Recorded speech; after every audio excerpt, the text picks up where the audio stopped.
welcome back to my channel. This is your girl, Miss Jaleisha J. If you do not know me, I am an inspirational speaker and spiritual teacher, and I help you challenge your limited beliefs so that you can manifest and align to the life that you really desire.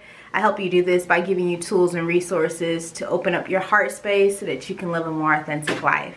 So you feel a connection with me, you feel a vibe with me, you feel like we got kindred spirit or kindred energy going on, please make sure you hit the like, share, and subscribe button, and make sure you hit the notification bell so you are aware when I post videos. So thank you. So let's dive right in. This topic is going to be about your subconscious mind and how to reprogram your subconscious mind. Why is this so important, y'all? Like, why is our subconscious mind so important? Why is this a necessity? Is it really important? Yes, it is. It is. Now I want to just briefly explain the difference between your conscious mind and your subconscious mind. So your conscious mind is this very moment. You're watching this video, you are being aware that I'm speaking, I'm talking, I'm recording this video, I'm talking to you guys, so I'm consciously being aware of this moment. Consciousness is pretty much being aware, being present, being completely in the moment. Living consciously. But when you're living through your subconscious mind, that means that these are your memories, these are your emotions, your feelings, your patterns of things that have happened to you from the past, things that you've been told, things that you experienced, and it comes up subconsciously in how you interact with others, how you see yourself, how you view yourself, how you go after certain things in your life because of what you have been put upon on your subconscious pattern, your subconscious beliefs. Now, how can I break this down a little bit better for you guys? So, for an example, if you have always been told as a kid that you have an ugly nose, you have an ugly nose, your nose is too fat, it's too big, it's horrendous. As you got older, you may have been even teased in school about your nose. You may have been teased by your parents or teased by your relatives. So as you got older, you had this subconscious belief. It may not be intentional, but it has been embedded upon you because of what you've experienced and what you've been told, that you are ugly, that your face is not pretty because of your nose. Something is wrong with your nose. And so you do a lot of different things to hide that insecurity, that vulnerability. So maybe you wear a lot of makeup, maybe you try to slim your nose out, maybe you don't like being seen with your nose, maybe you are trying to get surgery, plastic surgery done, cosmetic surgery, so you can change the way you look because you believe inherently, subconsciously, something is wrong with you and it is about your nose. So that's a subconscious belief. When we have subconscious beliefs, it has been printed upon us by our experiences, by what people have told us, what we have went through, what we have seen, and our memories. And so we inhabit that, we believe that about ourselves, and it hinders us in a way if we're not aware that it's not actually our beliefs, it's not actually our own thinking, it's what has been placed upon us by everyone else and what we have subconsciously believed. So use another example. If you have always been told that your dream, say you wanted to be an artist, you wanted to be a singer or a drawer, and you have been told as a child that that was not a substantial job. You can't have that type of job. You need to have a real career. You need to go to school. You need to go A, B, Z, D. You weren't supported. So as a young adult, you don't pursue that dream. You decide to go the normal route or the American dream route and go to college, get a 4-year degree, maybe go to master college, get 6 years, go to doctorate, become a doctor or something like that. And really you're not happy, you're not fulfilled because you have this subconscious belief that you've been told as a child that for order for you to succeed in life, that you have to be a certain way, that you have to live a certain way, you have to live the American dream. But you're still suffering from depression, you're still suffering from anxiety, you're still suffering from inadequacy within because you really aren't living the life that you really desire for yourself. You're living a life that you have subconsciously believed because of what has been told to you. And you're unhappy because you're not living your authentic self. You're not living your authentic life. And so those are just some examples about subconscious beliefs. We continuously have them. At the older we get, I'm 34. The older we get, the harder it can be to rewire the way we think about ourselves. Babies, young children, young kids, they are so impressionable. It is so easy to be able to put upon so many good beliefs and so many good vibrations, so many good affirmations into them because they are able to quickly absorb and rewire the way they think really quickly. Whereas with adults, we've had buttloads of pain, of trauma, of rejection, failure, and so we have to be even more diligent than a child to rewire the way we think.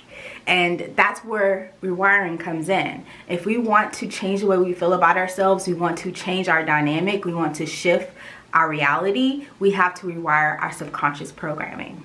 And so how are the ways that we can do that? How can we rewire the way we think about ourselves and the way we live and the way we see ourselves?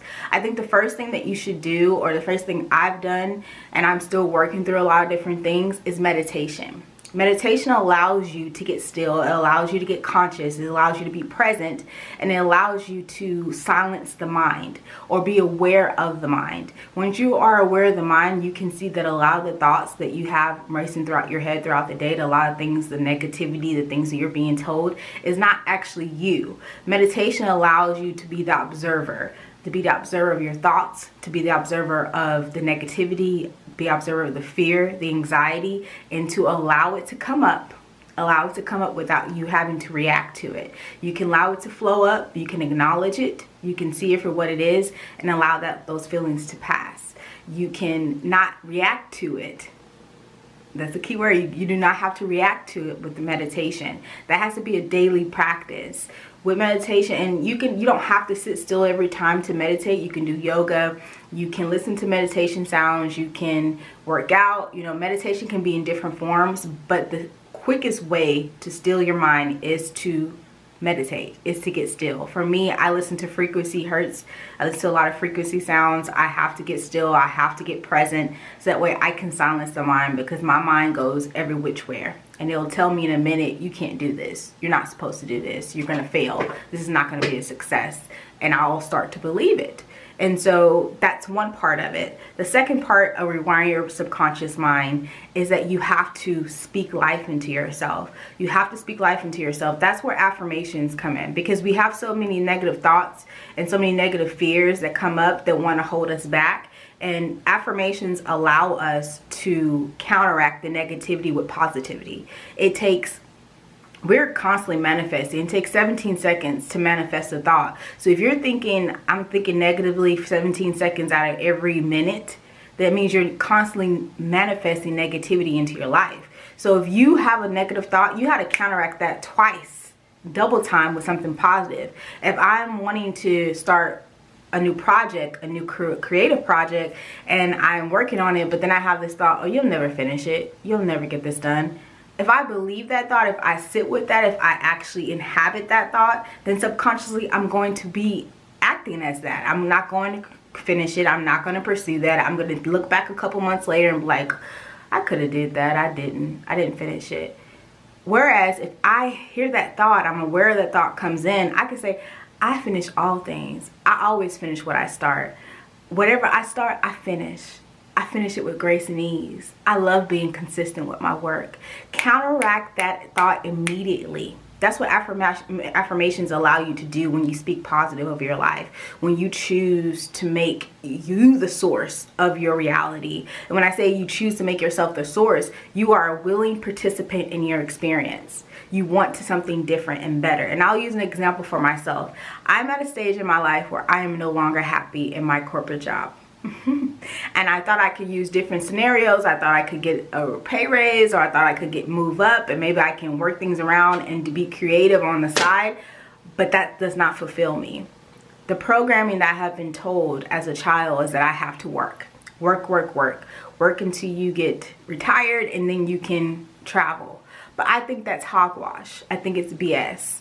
And I'm at a place in my life, I just came from Rome for my 34th birthday, and I'm at a place in my life that if I'm going to show up for myself, I have to show up in my creativity. I have to show up and be who I truly want to be, which is a creative person doing things that I love, informing others and helping others. And if I do that and trust and believe in that fully, without listening to that negative voice, without listening to someone telling me I'm not worthy, or I'm not going to make it, or I'm going to fail, then I'm going to be so blessed with positive abundance, and it's going to come. But I just got to stay the course, because I can leave this job. This job is not going to provide for me and give me the fulfillment I need for within. So I have to rewire the way I see my worth, the way I see money coming in, the way I see abundance coming in, the way I see my life. And so affirmations for me is powerful, because I have to remind myself, why am I doing this? Why? Because I want more. So anytime that you are rewiring the way you think, you got to ask yourself, why am I doing this? What is your reason why? Because you want more, probably. You want something different. You want to be fulfilled, or you want to feel safe within. You want to feel contentment within. And I'm not saying from a materialistic point of view. Of course, that's nice. But really within, because it doesn't matter how much we receive from the outside. If we are not content within our soul, our spirit, doesn't matter what we receive. It'll never be enough. It'll be like a cup that has a hole in it. It just keeps going through. There's nothing could ever be enough to fulfill us. We have to fulfill ourselves. And that means coming into more in alignment with what you really want for yourself. And that comes into reprogramming the way that you think and feel about yourself. So for me, I'm reprogramming the way that I speak about my business, the way I speak about my desires, and actively moving forth in what I want to happen. So that means posting videos. That means being consistent. That means creating content. That means giving you guys resources and tools, and believing that the more that I promote myself and put myself out there, that it will magnetize and it will grow, because that's just a matter of fact. It's what I desire, and I know the universe will meet me. So the third thing I would say is that you should create a ritual. You should create a ritual. It takes 21 days to make or break a habit, and if you want something to shift in your life, you need to create a ritual that you can do every day to reprogram your subconscious mind.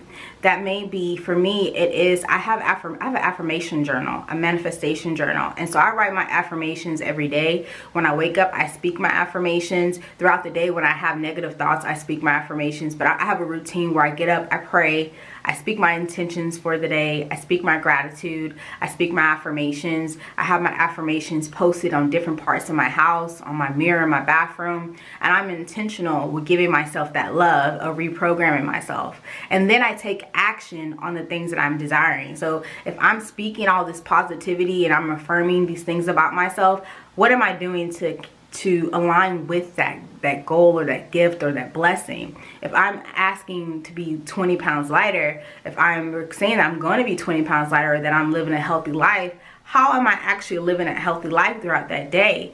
Am I being conscious of what I eat? Am I being conscious of what I put into my body? Am I being conscious by my activity, my exercise? Or am I just doing whatever and just hoping it's going to change? No, when you set an intention, or you create a ritual, or you set an affirmation, it is on you to take the action, because that is part of reprogramming your subconscious mind. Once you start taking the action, the universe sees you being serious, see that you're taking it seriously, and it's going to match you. Like, okay, we're going to help you. Whatever you're trying to do, we see that you're taking this seriously. But if you're not taking the action, you're not being progressive, you're not trying to make something shift, then nothing's going to shift. So it's on you to reprogram the subconscious mind, but it takes diligence. Like I said, we're older people more than likely, and you have to be diligent about the way you see yourself. I tell my mother all the time, my mother is 60, and I tell her all the time, you got to constantly be pouring love into yourself, constantly pouring love, because for so long you've been believing these negative thoughts and these negative feelings and these negative beliefs about yourself that have been put upon you by everyone else. And so now you're trying to reclaim your identity, your self-worth, your self-identity for yourself, and that means it takes time. You're talking about rewiring 59 years, 60 years of someone else's beliefs. So you have to be diligent with yourself. That's why a ritual is needed. You have to do this every day. Choose yourself every day, because it's so quickly or so easily for us to go back into old behaviors, into old habits, into old patterns. And we just go back into it. So our subconscious mind is like, all right, cool, I'm going to bring back this memory. I remember that. And just so you know, your subconscious mind holds 100 times more memories and more thought patterns and just whatever you've gone through, it holds that more than your conscious beliefs or your conscious state. So if you think about that, that's why we have to really be diligent about what we're speaking, what we're thinking, and what we're pouring into ourselves, because our subconscious mind is just absorbing all of it. All of it. Okay? So I hope this was helpful. I gave you 3 ways that have helped me with reprogramming my subconscious mind. I'm still doing the work. I hope that you guys can take this with you. If it resonated with you, please leave a message, and I'll see you guys soon. Peace.